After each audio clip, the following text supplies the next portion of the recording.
Tatry.sk.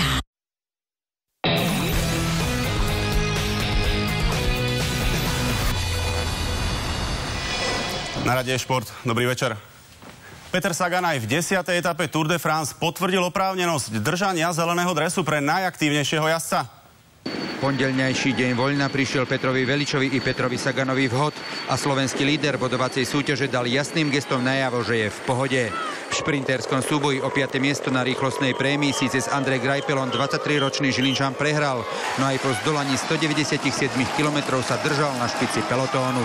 Záverečný špurt poznačil pád Toma Wehlersa, ktorého 150 metrov pred páskou cyklistickým bodyčekom tvrdo atakoval Mark Cavendish. Peter Sagan sa s námahou kolízií vyhol, no do cieľa prišiel tentoraz až na 4. mieste za svojimi šprinterskými konkurentmi, prvým Kittelom, druhým Greipelom a tretím Cavendishom. Peter Sagan si udržal zelený dres, pred Greipelom má náskok 83 bodov. Žlté tričko naďalej patrí Britovi Christopherovi Froomovi. Viac ako 1 milión ľudí videlo na internete video, ako Peter Sagan parkuje svoj bicykel na streche auta. To inšpirovalo redaktorov Antena Hydrádia a tí natočili na to vtipnú paródiu.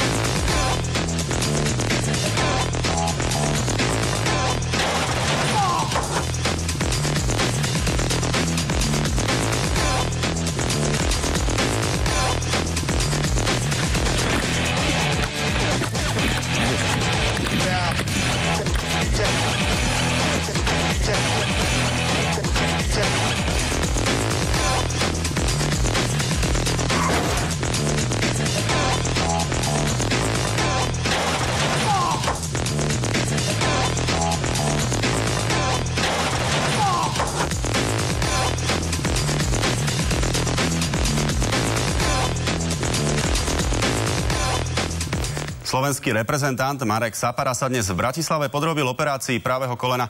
Od futbalu si oddychne minimálne 3 mesiace. So stredopoliarom Trabzonsporu teda nový tréner futbalovej reprezentácie Ján Kozák v závere kvalifikácie o majstrovstvá sveta nemôže počítať. Galiba sa Marekovi prihodila hneď v prvej minúte prvého prípravného zápasu jeho tureckého klubu proti ukrajinskému Metalurgu Záporožie. Bez toho, že by sa dotkol lopty, sa nešťastne zrazil s protihráčom. Saparu dnes operovali v Bratislave. Pred týždňom Marek Sapara utrpel úraz pri futbale, poškodenie bočného postranného väzu a čiastočné poškodenie predného skríženého väzu s tým, že sme mu dnes robili artroskopiu a zošili sme mu ten postranný bočný väz. Má naloženú sádrovú dlahu zhruba na 4 týždne, potom dostane ortézu s obmedzením hybnosti a začne pomaličky rehabilitovať. Uvidíme, aký bude priebeh rehabilitácie, ako sa to koleno bude správať. To čiastočné poškodenie predného skríženého väzu môže do budúcna znamenať ešte pre ňo eventuálne plastiku skríženého väzu. Pokiaľ by najlepší strelec Slovákov v prebiehajúcej kvalifikácii musel podstúpiť mimo hry, by bol až pol roka. Minimálna doba rehabilitácie po takomto type zranenia je tých 3-4 mesiace. Rozprávkovým platom 240 000 libier týždenne chce tréner Chelsea Londýn Jose Mourinho prilákať hviezdu Manchester United Wayna Rooneyho. Honduras je na Gold Cupe favoritom B skupiny. V prvom súboji s Haiti, súperom, ktorý na nedávnom pohári konfederácií v Brazílii schytal niekoľko škaredých výpraskov, mu na povinné víťazstvo 2-0 stačil aj priemerný výkon. Zisk 3 bodov zabezpečili Hondurasu gólmi Ronny Martinez a Marvin Chávez.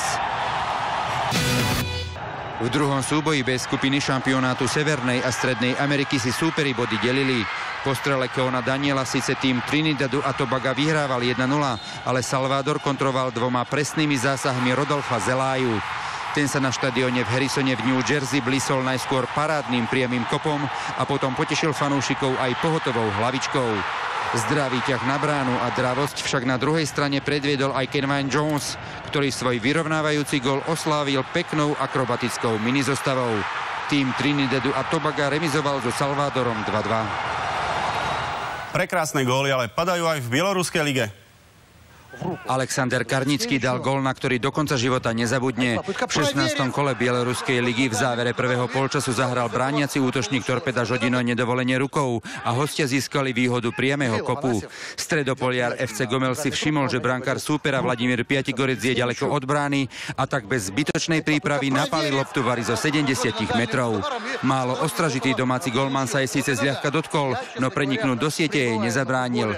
Karnický strelil tretí gól v sezóne, doteraz určite najkrajší, a jeho zásluhou FC Gomel zvíťazil na ihrisku Torpeda Žodino 3-1 a v tabuľke Bieloruskej ligy poskočil na 3. miesto.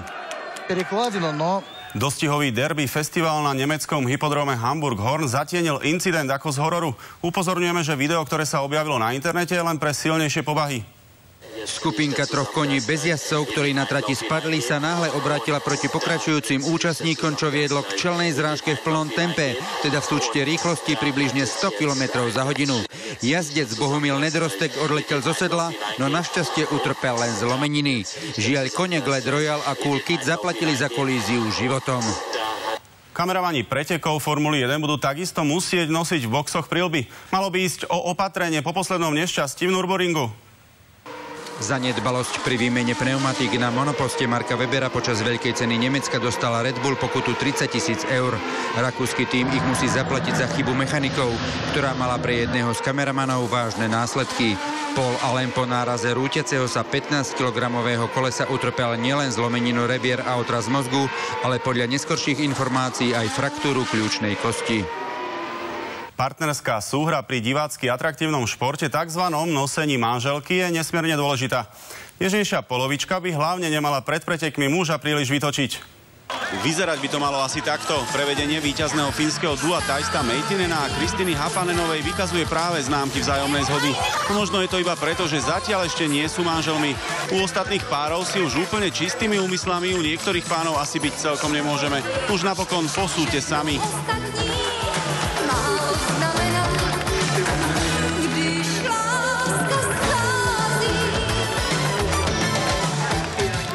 Stále mi len vrta hlavou, prečo sa tá poloha s hlavou takmer pri zadku volá estónska. Dovidenia zajtra.